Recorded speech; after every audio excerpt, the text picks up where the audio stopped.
খবরের প্রথমেই দেখে নেব আজকের সংবাদ শিরোনাম। ভোটের মুখে কংগ্রেসের বড় উইকেট ফেলল তৃণমূল। ডাকাবুকো নেতার দল বলে কপাল চাপড়াচ্ছেন অধীর।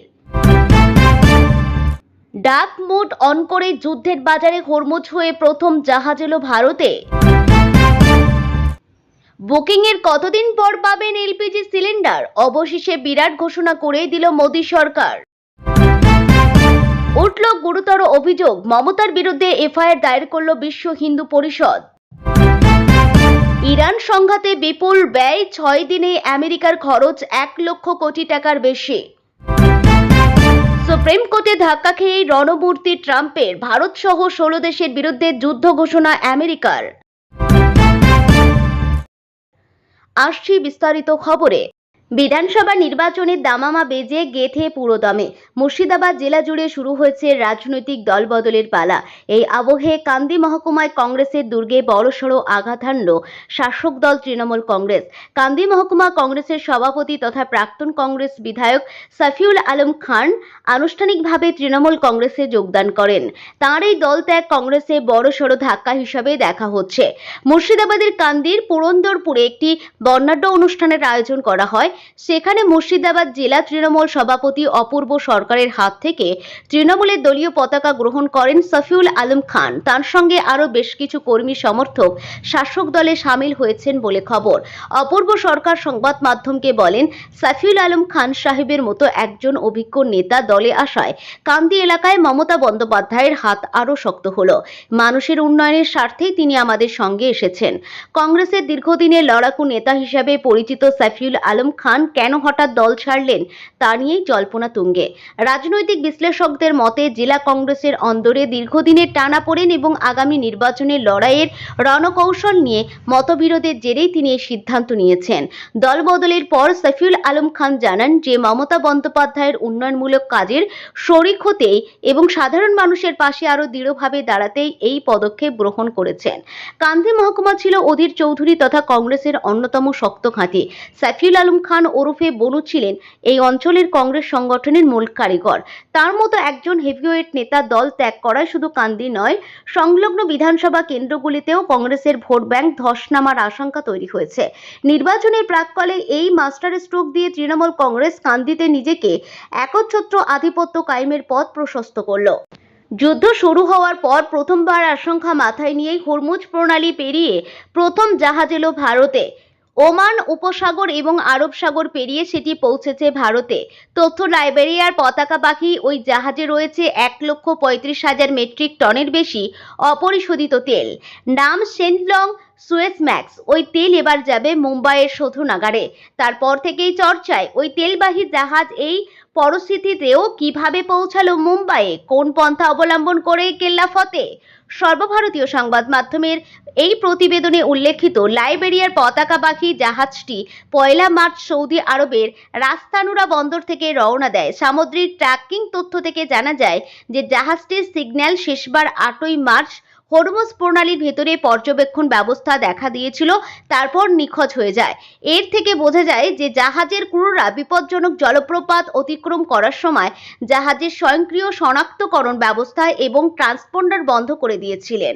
ফার্স্ট পোস্টের এক প্রতিবেদন অনুসারে উচ্চ ঝুঁকিপূর্ণ এলাকা সফলভাবে অতিক্রম করার পর পরের দিন ভারতের দিকে যাত্রা শুরু করার সময় জাহাজটি আবার সামুদ্রিক ট্র্যাকিং সিস্টেমে দেখা যায়। যুদ্ধের বাজারে বিরাট স্বস্তি এসেছে ভারতে। যুদ্ধের 13 দিন পর হরমুজ প্রণালী দিয়ে ভারতীয় রেলের জাহাজ চলাচলে অনুমতি দিল ইরান। সূত্রের খবর, ইরান ও মার্কিন যুক্তরাষ্ট্রের সংঘাত শুরুর পর প্রথমবার হরমুজ প্রণালী দিয়ে ভারতীয় বন্দরে একটি তেলের জাহাজ এসে পৌঁছেছে। মুম্বাই বন্দরে পৌঁছেছে সেই তেলের জাহাজ।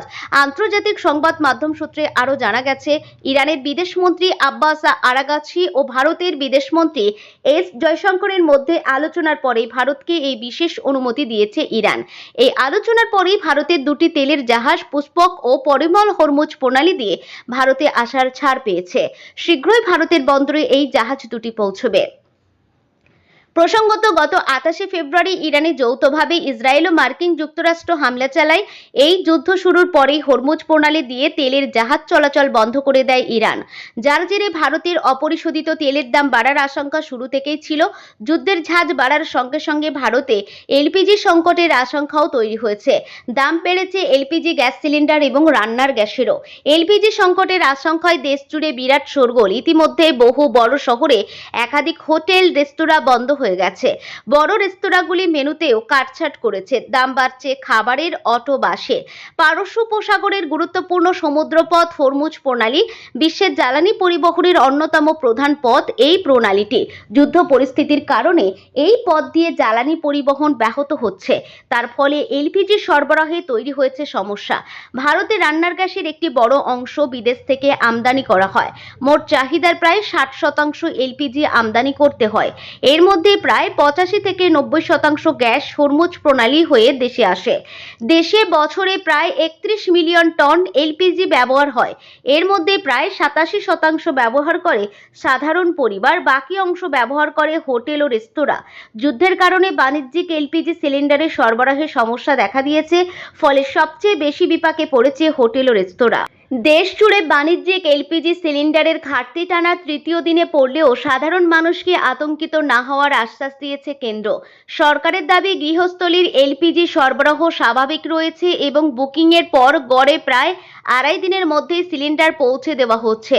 তবে বাণিজ্যিক গ্যাসের সরবরাহে অনিয়ম দেখা দেওয়ায় বড় শহরগুলিতে হোটেল ও রেস্তোরাঁ শিল্পে ইতিমধ্যেই প্রভাব পড়তে শুরু করেছে। সরকারি সূত্রে জানা গেছে, বাণিজ্যিক সিলিন্ডারের সরবরাহ কমে যাওয়ায় মুম্বাই, বেঙ্গালুরু এবং কলকাতা সহ একাধিক মহানগরে খাবারের দোকান ও রেস্তোরাঁগুলিতে সমস্যার সৃষ্টি হয়েছে। হসপিটালিটি শিল্পের প্রতিনিধিদের দাবি, গত কয়েকদিনে বাণিজ্যিক গ্যাসের সরবরাহ অনিয়মিত হয়ে পড়েছে। ফলে অনেক রেস্তোরাঁ বাধ্য হয়ে মেনু কমিয়ে দিচ্ছে বা পরিষেবা সীমিত করছে। বর্তমানে বিভিন্ন শহরে গৃহস্থলীয় বাণিজ্যিক এলপিজির দামে বেশ পার্থক্য রয়েছে। নয়াদিল্লিতে গৃহস্থলী সিলিন্ডারের দাম 913 টাকা এবং বাণিজ্যিক সিলিন্ডারের দাম 1884 টাকা 50 পয়সা। মুম্বাই গৃহস্থলী সিলিন্ডার 912 টাকা 50 পয়সা এবং বাণিজ্যিক সিলিন্ডার 1836 টাকা। কলকাতায় গৃহস্থলী সিলিন্ডারের দাম 939 টাকা এবং বাণিজ্যিক সিলিন্ডারের দাম 1988 টাকা 50 পয়সা। চেন্নাই গৃহস্থলী সিলিন্ডার 928 টাকা 50 পয়সা এবং বাণিজ্যিক সিলিন্ডার 2043 টাকা 50 পয়সা। হায়দ্রাবাদে গৃহস্থলী সিলিন্ডারের দাম 965 টাকা এবং বাণিজ্যিক সিলিন্ডারের দাম 2105 টাকা 50 পয়সা। লখনৌয়ে গৃহস্থলী সিলিন্ডার 950 টাকা 50 পয়সা এবং বাণিজ্যিক সিলিন্ডার 2007 টাকা। বেঙ্গালুরুতে গৃহস্থলী সিলিন্ডার 915 টাকা 50 পয়সা এবং বাণিজ্যিক সিলিন্ডার 1958 টাকা। পাটনায় গৃহস্থলী সিলিন্ডারের দাম 1002 টাকা 50 পয়সা এবং বাণিজ্যিক সিলিন্ডারের দাম 2133 টাকা 50 পয়সা। পরিস্থিতি সামাল দিতে কেন্দ্র সরকার জরুরি পদক্ষেপ নিয়েছে। প্রশাসন সূত্রে জানা গেছে, এলপিজি সরবরাহ স্বাভাবিক রাখতে কার্যকর করা হয়েছে বেশ কয়েকটি নিয়ম। এর ফলে বাণিজ্যিক ক্ষেত্রের তুলনায় গৃহস্থলীর এলপিজি সরবরাহকে অগ্রাধিকার দেওয়া হচ্ছে। একই সঙ্গে দেশের বিভিন্ন রিফাইনারিকে পূর্ণ সক্ষমতায় উৎপাদনের নির্দেশ দেওয়া হয়েছে এবং উৎপাদন প্রায় 10% বাড়ানোর লক্ষ্য নেওয়া হয়েছে। এছাড়া সিলিন্ডার মজুদ বা কালোবাজারি রুখতে নতুন নিয়ম চালু করা হয়েছে। এখন থেকে এলপিজি বুকিংয়ের ব্যবধান 21 দিন থেকে বাড়িয়ে 25 দিন করা হয়েছে বলে সরকারি সূত্রে জানানো হয়েছে। এদিকে প্রাকৃতিক গ্যাস বন্টনের ক্ষেত্রেও নতুন অগ্রাধিকার ব্যবস্থা চালু করেছে কেন্দ্র। 4 স্তরের এই ব্যবস্থায় এবং সিএনজি চালিত যানবাহনের জন্য 100% সরবরাহ নিশ্চিত করা হবে। অন্যদিকে শিল্পক্ষেত্র, পেট্রোকেমিক্যাল কারখানা, বিদ্যুৎ কেন্দ্র এবং তেল শোধনাগারের জন্য গ্যাস সরবরাহ কিছুটা কমানো হতে পারে। বাণিজ্যিক গ্যাসের সংকটে সবচেয়ে বেশি ধাক্কা খেয়েছে হোটেল ও রেস্তোরাঁ শিল্প। বেঙ্গালুরু হোটেল অ্যাসোসিয়েশনের দাবি, অনেক জায়গায় বাণিজ্যিক সিলিন্ডারের সরবরাহ কার্যত বন্ধ হয়ে গেছে। এর প্রভাব হাসপাতাল, ছাত্রাবাস এবং বৃদ্ধাশ্রমের মতো পরিষেবাতেও পড়তে পারে বলে আশঙ্কা করা হচ্ছে। এলপিজি অ্যাসোসিয়েশনের জাতীয় সহ সভাপতি আর কে গুপ্তা জানিয়েছেন, মজুতদারি রুখতেই 25 দিনের আগে নতুন বুকিং অনুমোদন দেওয়া হচ্ছে না। সরকারি সূত্রের মতে পশ্চিম এশিয়ায় বাড়তে থাকা ভূরাজনৈতিক উত্তেজনা এবং আন্তর্জাতিক জ্বালানি বাজারের অস্থিরতার জেরেই এই সরবরাহের চাপ তৈরি হয়েছে। পরিস্থিতি মোকাবিলায় বিকল্প উৎস থেকে এলএনজি আমদানির ব্যবস্থা করা হয়েছে এবং ইতিমধ্যেই 2টি এলএনজি কার্গো ভারতের উদ্দেশ্যে রওনা দিয়েছে। কেন্দ্রের দাবি, সাময়িক চাপ থাকলেও দেশে এলপিজির বড় কোনো সংকট তৈরি হয়নি এবং সাধারণ গৃহস্থলীর জন্য সরবরাহ স্বাভাবিক রাখতে সব রকম ব্যবস্থা নেওয়া হয়েছে। ইতিমধ্যেই বঙ্গে 2026-এর বিধানসভা ভোটের দামামা বেজে গেছে। এমতো অবস্থায় দিন যত এগোচ্ছে ততই উত্তপ্ত হয়ে উঠছে রাজ্য রাজনীতি। শুধু তাই নয়, নির্বাচনের আবহে শাসক থেকে বিরোধী দল প্রত্যেকেই প্রচারের ময়দানে নিজেদের উজাড় করে দিচ্ছে, যার লক্ষ্য একটাই, মানুষের মন জয় করা। যদিও এই পরিস্থিতিতেই এবার এফআইআর দায়ের করা হলো খোদ মুখ্যমন্ত্রী মমতা বন্দ্যোপাধ্যায়ের বিরুদ্ধে। মুখ্যমন্ত্রীর বিরুদ্ধে অভিযোগ দায়ের বিশ্ব হিন্দু পরিষদের। প্রাপ্ত তথ্য অনুযায়ী জানা গেছে যে বিশ্ব হিন্দু পরিষদের তরফে তৃণমূল সুপ্রিমোর বিরুদ্ধে অভিযোগ দায়ের করা হয়েছে। এর পাশাপাশি বিশ্ব হিন্দু পরিষদের তরফে দাবি করা হয়েছে যে পুলিশ সরাসরি এফআইআর নিতে চায়নি, সেই কারণে ইমেইলের মাধ্যমে অভিযোগ জানানো হয়েছে। এমতো অবস্থায় স্বাভাবিকভাবেই প্রশ্ন উঠতে পারে যে ঠিক কী কারণে বিশ্ব হিন্দু পরিষদ মমতার বিরুদ্ধে অভিযোগ দায়ের করলো। বর্তমান প্রতিবেদনে এই প্রসঙ্গে বিস্তারিত তথ্য উপস্থাপিত করা হলো। জানিয়ে রাখি যে রাজ্য জুড়ে চলা এসআইআর এর প্রতিবাদে ধর্মতলায় টানা 5 দিন ধর্ণা কর্মসূচিতে অংশগ্রহণ করেন মমতা বন্দ্যোপাধ্যায়। তৃণমূলের একাধিক নেতৃত্বকে ওই মঞ্চে দেখা যায়। ওই মঞ্চ থেকে বক্তব্য রাখতে গিয়ে মুখ্যমন্ত্রী জানান, আমাদের সরকার আছে বলেই আপনারা সবাই ভালো আছেন। যদিও আমরা না থাকি 1 সেকেন্ড লাগবে। একটা কমিউনিটি যখন জোট বাঁধে না, ঘিরে ফেললে 1 সেকেন্ডে একদম 12টা বাজিয়ে দেবে। এদিকে মমতার এহেন প্রতিক্রিয়া সোশ্যাল মিডিয়ায় হু হু করে ভাইরাল হতে থাকে।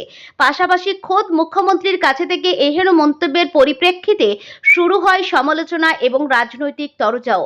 নেটিজনদের মধ্যে অনেকেই এই প্রতিক্রিয়াকে বিভ্রান্তিকর, অনভিপ্রেত এবং সাম্প্রদায়িক উস্কানিমূলক হিসাবে বিবেচিত করেন। এমতো অবস্থায় মুখ্যমন্ত্রীর এই বক্তব্যের পরিপ্রেক্ষিতে অভিযোগ জানিয়েছে বিশ্ব হিন্দু পরিষদ। প্রাপ্ত তথ্য অনুযায়ী জানা গেছে যে বীরভূমের রামপুরহাট থানায় গত মঙ্গলবার বিশ্ব হিন্দু পরিষদের পূর্ব ক্ষেত্রের সম্পাদক অমিয় কুমার সরকার লিখিত অভিযোগ দায়ের করেছেন। এদিকে পুলিশ এফআইআর নিতে অস্বীকার করায় ইমেইলের মাধ্যমে অভিযোগ জানানো হয়। সামগ্রিক বিষয়টির পরিপ্রেক্ষিতে অমিয়বাবু জানিয়েছেন, রাজ্যের মুখ্যমন্ত্রী হয়ে এই ধরনের উস্কানিমূলক মন্তব্য করলে বঙ্গে আইন শৃঙ্খলার অবনতি হতে পারে এবং দাঙ্গার মতো পরিস্থিতি তৈরি হতে পারে। এমত অবস্থায় খোদ মুখ্যমন্ত্রীর বিরুদ্ধেই জানানো হলো অভিযোগ। পশ্চিম এশিয়ায় যুদ্ধ পরিস্থিতি ঘিরে এবার খরচের হিসাব কষতে শুরু করেছে আমেরিকা। সংঘর্ষ শুরুর মাত্র 6 দিনের মধ্যেই মোটা অঙ্কের অর্থ ব্যয় হয়েছে বলে সামনে এসেছে প্রাথমিক তথ্য। জানানো হয়েছে এই স্বল্প সময়েই আমেরিকার খরচ হয়েছে প্রায় $1130 কোটি, যা ভারতীয় মুদ্রায় 1 লক্ষ কোটিরও বেশি। জানা গেছে গত মঙ্গলবার মার্কিন সেনেটরদের নিয়ে একটি রুদ্ধদ্বার বৈঠকে এই ব্যয়ের প্রাথমিক পরিসংখ্যান তুলে ধরা হয়। বৈঠকে পুরো যুদ্ধ ব্যয়ের হিসাব দেওয়া না হলেও সংঘর্ষের শুরুতে কত অর্থ খরচ হয়েছে তার একটি প্রাথমিক চিত্র তুলে ধরা হোয়াইট হাউস তুলে ধরেন। সাম্প্রতিক যুদ্ধ পরিস্থিতিতে ঠিক কত অর্থ ব্যয় হচ্ছে তা জানার জন্য কয়েকদিন ধরে চাপ বাড়ছিল মার্কিন প্রেসিডেন্ট ডোনাল্ড ট্রাম্পের প্রশাসনের উপর। পশ্চিম এশিয়ার চলমান সংঘর্ষ মোকাবিলায় অতিরিক্ত অর্থের জন্য শীঘ্রই মার্কিন কংগ্রেসের কাছে বিশেষ তহবিলের আবেদন জানাতে পারে ট্রাম্প প্রশাসন। মার্কিন আইন প্রণেতাদেরও একাংশের ধারণা প্রায় $5000 কোটি একটি তহবিল চাওয়া হতে পারে। যদিও অনেকে মনে করছেন শেষ পর্যন্ত এই অঙ্ক আরও বড় হতে পারে। গত 28শে ফেব্রুয়ারি আমেরিকা ও ইসরায়েল যৌথভাবে ইরানের বিরুদ্ধে সামরিক অভিযান শুরু করে। সেই সংঘর্ষ এখনও অব্যাহত রয়েছে। 1.5 সপ্তাহেরও বেশি সময় ধরে চলা এই যুদ্ধ পরিস্থিতিতে এখনো পর্যন্ত প্রায় 2000 মানুষের মৃত্যু হয়েছে বলে বিভিন্ন সূত্রে জানা গেছে। নিহতদের অধিকাংশই ইরান ও লেবাননের বাসিন্দা।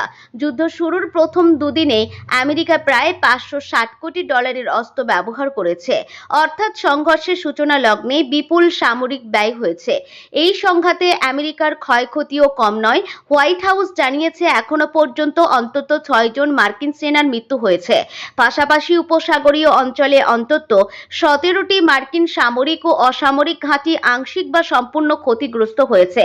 পশ্চিম এশিয়ার এই সংঘর্ষ ক্রমশ দীর্ঘায়িত হওয়ার আশঙ্কা বাড়ছে, আর তার সঙ্গে পাল্লা দিয়ে বাড়ছে যুদ্ধের অর্থনৈতিক বোঝাও।